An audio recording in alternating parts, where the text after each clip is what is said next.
Welcome back, everybody, for another deep dive.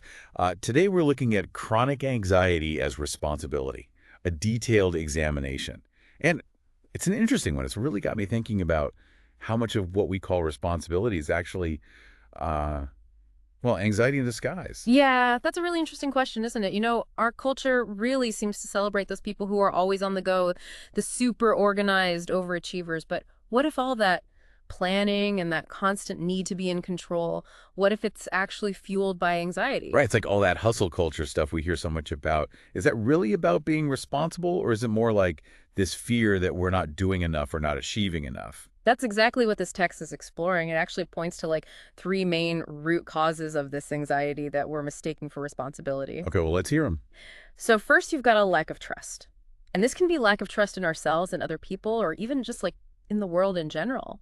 And when we don't trust that things will work out on their own, we feel this urge to control every little detail. So like that boss who has to approve every single email before it goes out. Even if it's just like a simple update to a colleague, you're thinking maybe that's not about them being a responsible leader, but more about their own anxiety. It's definitely a possibility. Now, another root cause is unresolved trauma. Those past experiences, especially negative ones, they can make us hyper vigilant, like we're always on the lookout for some kind of threat. So that whole like once bitten, twice shy thing, like imagine someone who had a really terrible experience with public speaking. Now they over prepare for every single presentation, even if it's just to like a small team. Is that kind of what you're getting at? Yeah, that's a great example. It might look like they're just being extra responsible, but really it could be rooted in this deep-seated fear that's coming from that past experience.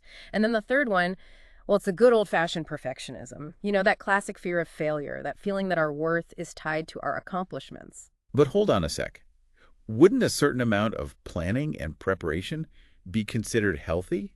I mean, where's the line between being responsible and being like a perfectionist? That's a really good point. I mean, a little bit of planning is definitely healthy and helpful. But when it starts to take over your life, when you're constantly worrying about every single little detail, well, that's when it becomes a problem. So how can we tell the difference? Because it seems like society actually encourages some of these anxiety-driven behaviors. That's one of the most interesting points that the text makes. It's like this paradox. We're told to admire that person who's always planning everything out perfectly, always hitting deadlines. The one who seemingly has it all together.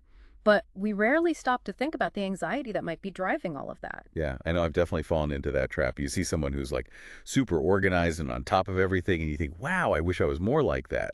But maybe it's not as glamorous as it seems. Exactly. And the real danger is that people who are struggling with anxiety, they get praised for these behaviors. So instead of seeing it as a problem, they might just think, well, everyone else thinks I'm doing great, so maybe this is just how I am. Yeah, that makes a lot of sense. But it also seems kind of unfair. Like they're getting rewarded for something that could actually be hurting them in the long run. You're absolutely right. And that's exactly why it's so important to talk about these things and to really start questioning some of those cultural norms that we just take for granted, because the cost of all this hidden anxiety can be really high. So let's talk about that cost then. Yeah. What are some of the consequences of all this hidden anxiety? Well, emotionally, there's just the constant stress of always being on, always like anticipating the next problem. Imagine never really being able to relax, like always being on edge. Yeah, I get that. It's like your mind never gets a break, Yeah, even when you're trying to chill out. exactly. And the text also talks about how this can lead to like a real erosion of self-worth. Because when your whole identity is tied to being in control, any little failure, no matter how small, it can feel like a personal attack. Oh, yeah, I can see that.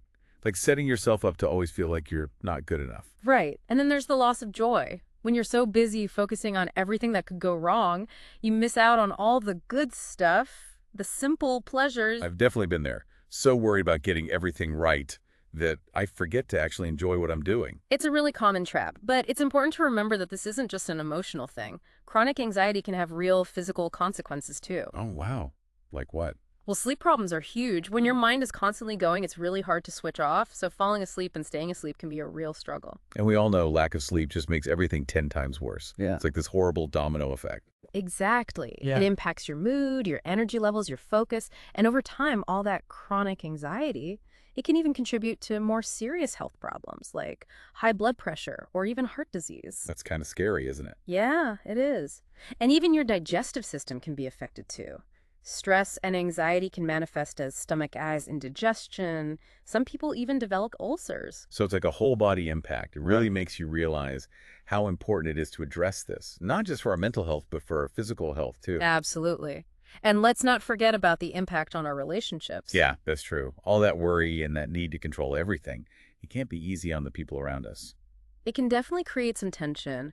Partners, friends, family members, they can start to feel micromanaged, like they have to walk on eggshells all the time. Right, because it's not even really about them. It's like you're projecting your own anxieties outward, Right. which makes them feel like you don't trust them or respect them. Exactly. And that leads to conflict, resentment, feelings of isolation. It's a vicious cycle. So it's a lot to think about, kind of heavy. But hopefully there's some light at the end of the tunnel. Yeah. What does the text say we can do about all of this? Well, the good news is that you can break free from this cycle.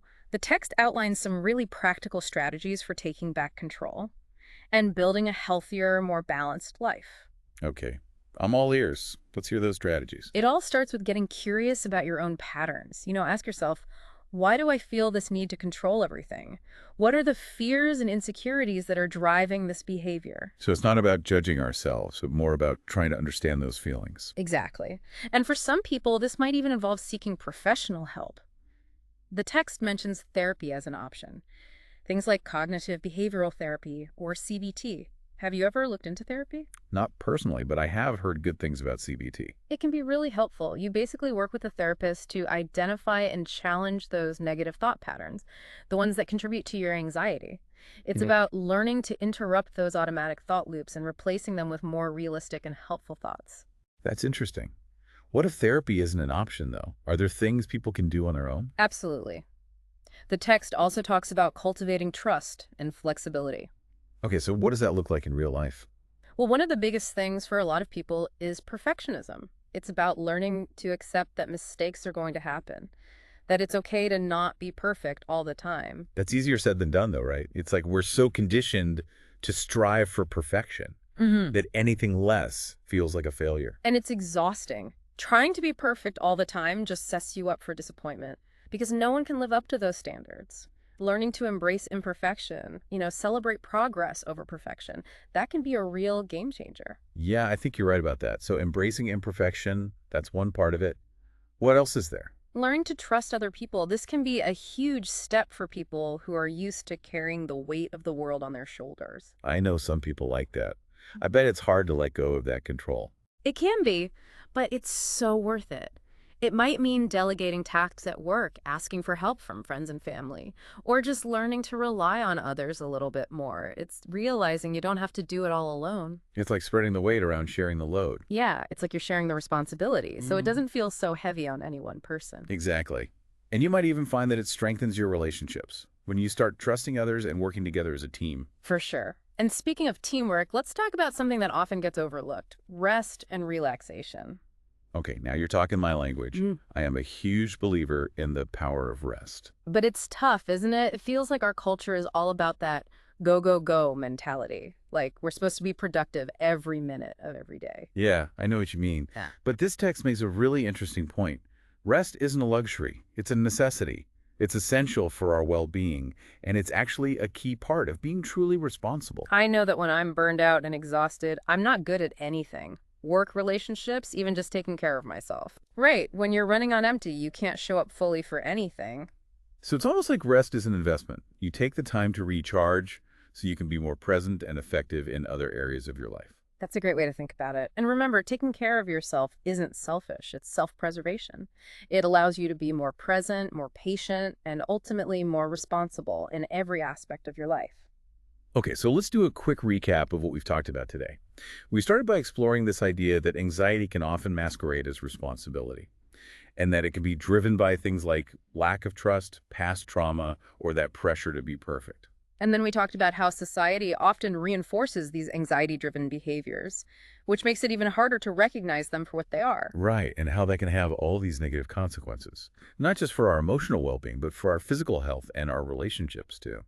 But we also talked about the good news, that there are strategies for breaking free from that cycle. It's exactly. Starting with understanding where those feelings are coming from, and then working on building trust, embracing flexibility, and most importantly, giving ourselves permission to rest and recharge. Well said. This has been a really fascinating deep dive. What do you hope our listeners take away from this conversation?